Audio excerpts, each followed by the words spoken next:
Black Market Voices assisted in producing the show for no monetary gain with permission as a transformative work. All rights remain with their respective creators, and all effects were obtained legally. Please support the parent media and the original work.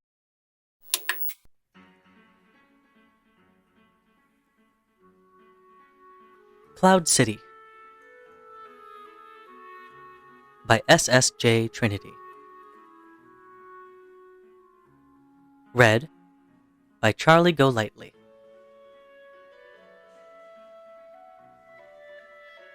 Chapter 3.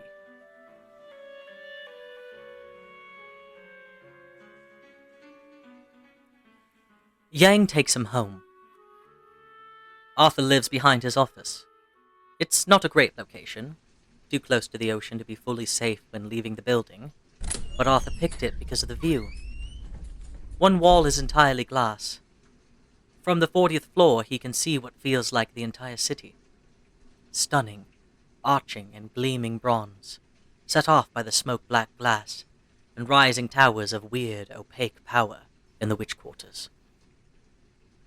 Being above the mayhem in the streets is comforting to him. Small, his apartment has 2 rooms.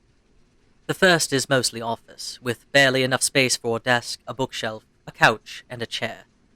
The kitchen, so to speak, consists of a sink, a couple feet of counter space, and a single-burner stove just beyond the couch. The second room is the bedroom, with a bathroom the size of a closet tucked into one wall. There are never bugs up here, but today is his lucky day, and he smashes 2 on his front door. Yang stares at him. Arthur is not sure for what. See yourself out, or whatever. I don't care. Dropping his clothes in a trail, Arthur leaves Yang in the first room and staggers toward his bedroom. I'm not letting you out of my sight, Lester, Yang warns. Fine. Make enough coffee for both of us, then. Arthur doesn't particularly care if Yang succeeds in that assignment or not, as he closes the bedroom door. Don't just leave him out there, Arthur. I've got nothing to hide, John. Calm the fuck down, says Arthur, intentionally loud enough for Yang to hear it. Arthur was right. He'd bled. He winces as he pulls his clothing free, hissing between his teeth, and trying to see all his wounds in the dim bathroom light. Why am I so badly cut? We had to fight our way to the bridge. We're going to have to again. That man is your enemy, Arthur. Fight what? You know you've been saying shit about that asshole for 5 years, but of the 2 of you, only one's drawn my blood tonight. Just saying. Arthur, he is a problem. I am not wrong about this. Based on what? He says, stepping under hot water, and discovering immediately he has more scrapes and cuts than he thought. He stings all over. Come to think of it, though, he can't see them very well. He can feel them. They're all small, shallow, clean wounds, like someone just licked all over him with a straight razor. Based on the fact he harasses you, focuses on you, touches you every chance he gets, insists on being at every crime scene you're involved with. He's obsessed with you, Arthur. Arthur isn't buying this. He knows what he is. Knows all too well. Why? Does he like the taste of slime? I mean it. Arthur winces as he tries to clean wounds he can't see. Sure. Arthur! It's probably because of you, you know. Everybody's crazy about my weird summon. Fuck, did you drag me over broken glass? No, but some of them had sharp claws. You aren't listening. You're the one who's not listening. There are plenty of people who follow us around, trying to figure you out. A lot of them are jealous, and I'm used to it. You should be too, by now.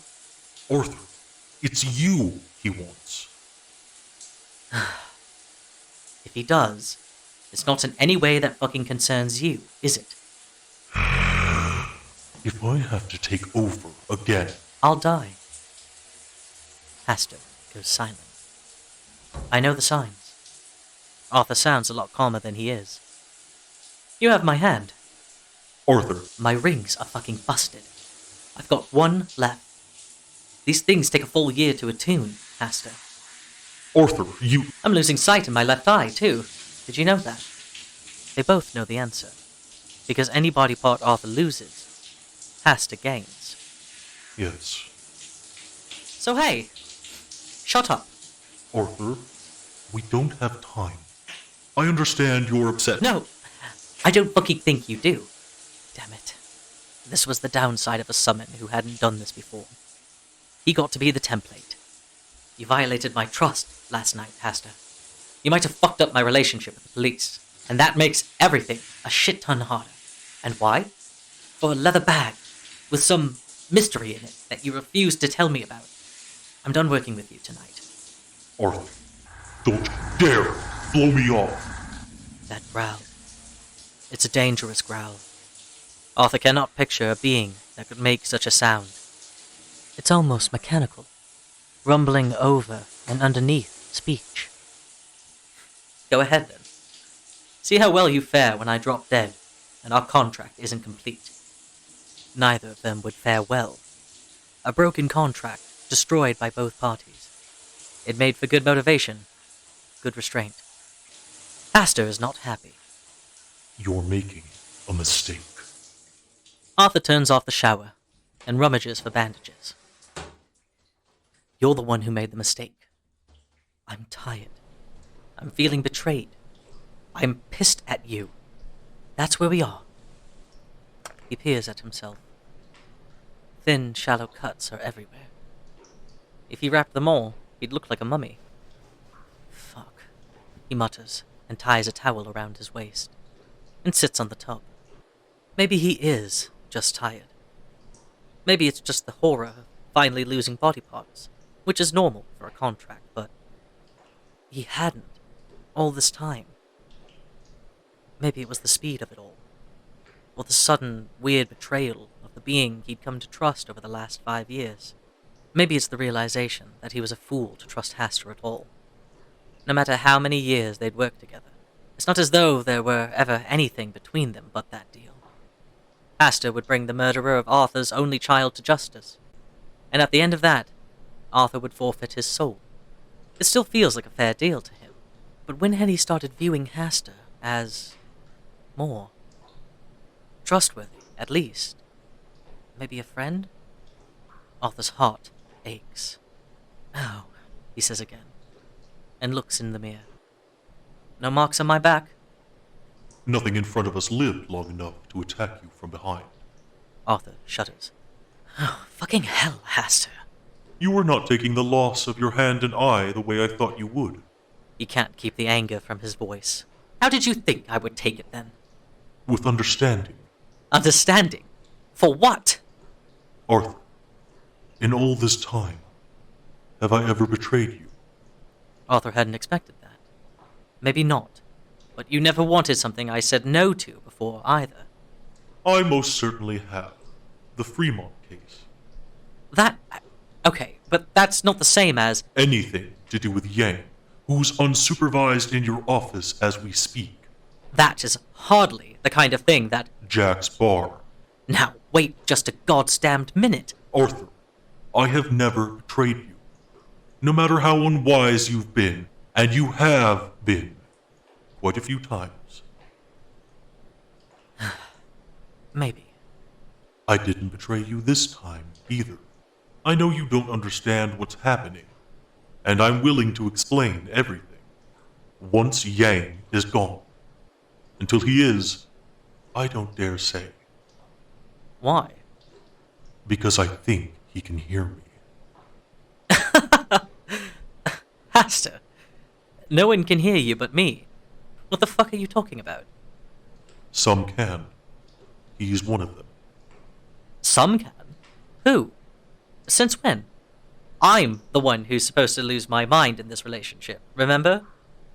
I'm serious. Based on what? The way he's never responded to you once in 5 years? The way he doesn't know when you're talking, or know what you're telling me? Based on the way he did everything he could tonight to hold your attention at the Gulch. And is going to continue to do so the moment we step outside this room. Sure, Haster, sure. He leans over the sink and stares at his eye. The one going dim, the left one, is changing from dark brown to yellow. Arthur feels sick. It's happening so fast. That's not what... Yes, it is. Because of what you did today? Yes. Arthur swallows. Not even going to lie to me about it? I've never lied to you yet. I don't see any reason to start now. You did. About the second body. Failing to remember something right away is not the same thing as lying. I am beyond ancient to you, Arthur. I hadn't seen what happened today for millennia. It took me a while to recall. That's all. Make it hard to stay mad at you. If I can regain your trust, I will consider it a win. We'll see. Maybe that's a cold response, but Arthur doesn't want to lie either. Still in his towel, he opens the door. Yang is sitting on the edge of the bed. He's removed his shoes, loosened his tie, and is holding 2 highballs with Arthur's best whiskey. Arthur blinks. That doesn't look like coffee to me. Yang does a double take at him. Fuck, what'd you do? Get whipped? Ran into some trouble trying to get to the body. So, this doesn't seem like standard procedure? We both need a drink. Come here. We gotta talk. Arthur, do not. On my bed. Lester. Everyone at the jail is dead. Arthur feels the blood drain from his face. He leans back against the wall, off balance. What? Yang studies him. Then he nods. You didn't know. No, I didn't know. How, what happened? His knees feel weak. Arthur, be careful. Drink this, Lester. You're gonna need it. Arthur walks over, grabs the highball, tosses it back. Yang sips his own. Arthur sits on the bed, staring at the floor, at the worn brown carpet. Dead. Dead. All of them. Down to the fucking janitor. Yang, what happened? Nobody was dead when I left. How'd you leave, Lester? I told you. They let me go. Fuck. Fuck! Why did... What's going on? I thought you were dead too. Yang swallows, studies his glass. Gotta say, that didn't feel too good. Arthur stares at him. What? Yang looks at him. His tongue darts out, moistens his lips. Arthur's mouth suddenly feels dry. I need another. Top me off too? Arthur transfers his glass to his left, trusting Haster not to be an ass and drop it, and takes Yang's with his right. Yang caresses his finger. They stare at each other. Arthur's face burns as he heads back toward his office, still wearing only his towel, and grabs his finest whiskey off the bookshelf. Arthur. Haster says as Arthur pours. Kick him out. Arthur adds a little more to his own glass. Don't suppose you know how everyone in the jail is dead? I do not, and it worries me considerably. What was chasing us should not have had that power. Things are more advanced than I thought. Advanced? What are you saying? What was chasing us? Get rid of him, and I'll tell you. In a minute. Arthur? Arthur sips his whiskey. Thoughtful. Arthur! Arthur adds a bit more to his glass, and then walks back into the bedroom and eyes the man seated on his bed. Yang looks back. Flat. Unreadable.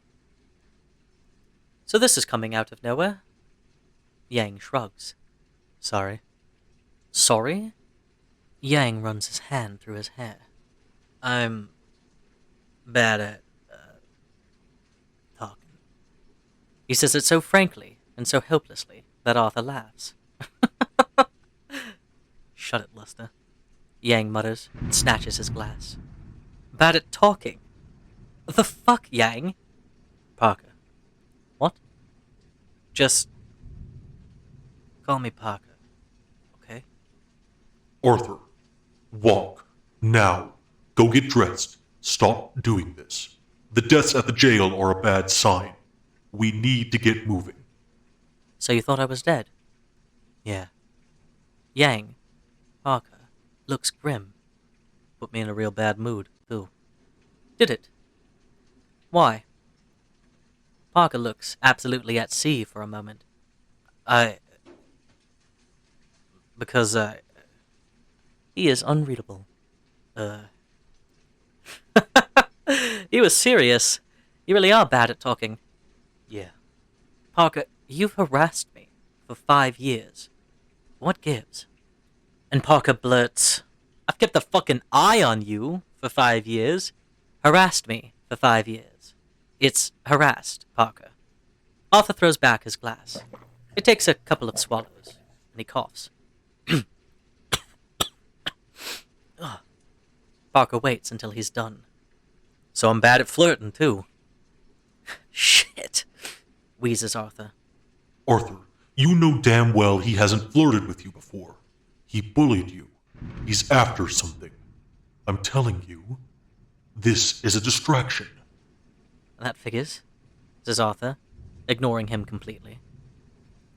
Seems I'm not so good at picking up clues. Been a rough couple of days with my summon. Oh, for fuck's sake. Now what are you doing? Yeah? Says Parker, looking intrigued. What's that like? The reminder that it's an inhuman beast, which is going to eat my soul, and I can't trust it. His words are slurring, just a bit. Silence inside. Shit. Yeah. Lost my hand today.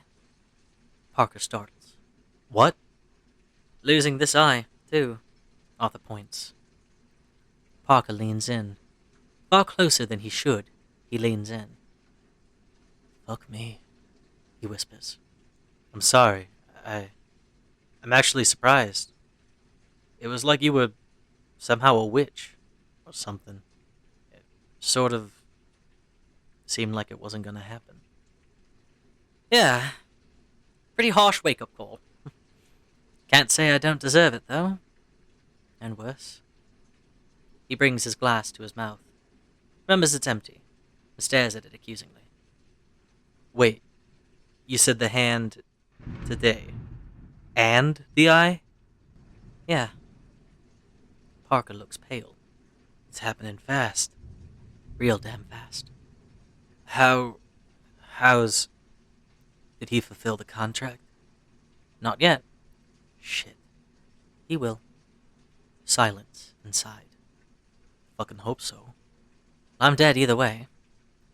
Parker stares at him. You're not okay. Fuck no, I'm not okay.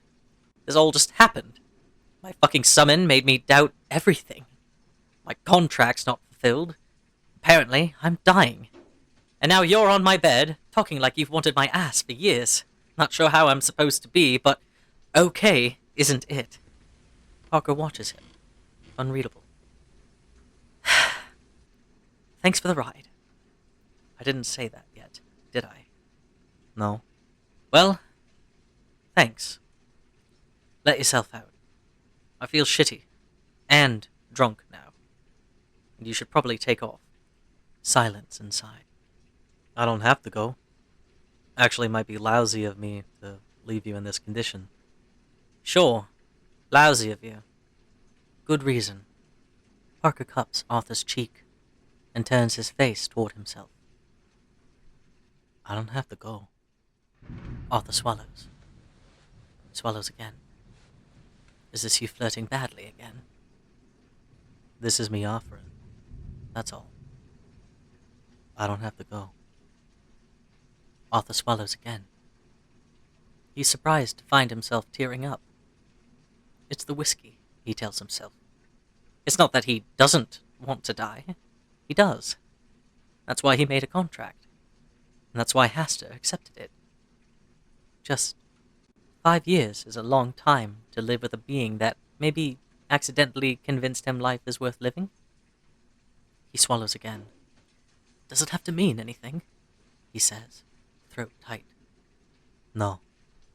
Maybe I just want to keep an eye on you. You're not dead yet, Arthur. Prove it. Parker rubs his thumb over Arthur's lips. Slow, giving him every chance to pull back, protest, bite. Arthur does not. Maybe it's the whiskey, but he's so tired of feeling like trash, and he's confused. He doesn't want to die anymore, and that is all wrong. I think I fucked up. Instead of answering, Parker leans in. Instead of pushing, Arthur lies back. The empty highball tumbles to the floor as Parker covers him. Fuck me instead. Arthur's not so low he can't laugh. You really are bad at talking. Yeah, Parker says, opening Arthur's towel. And Arthur's just drunk enough that he feels poetic as he says, "Make me feel alive." This time, it's Parker who laughs.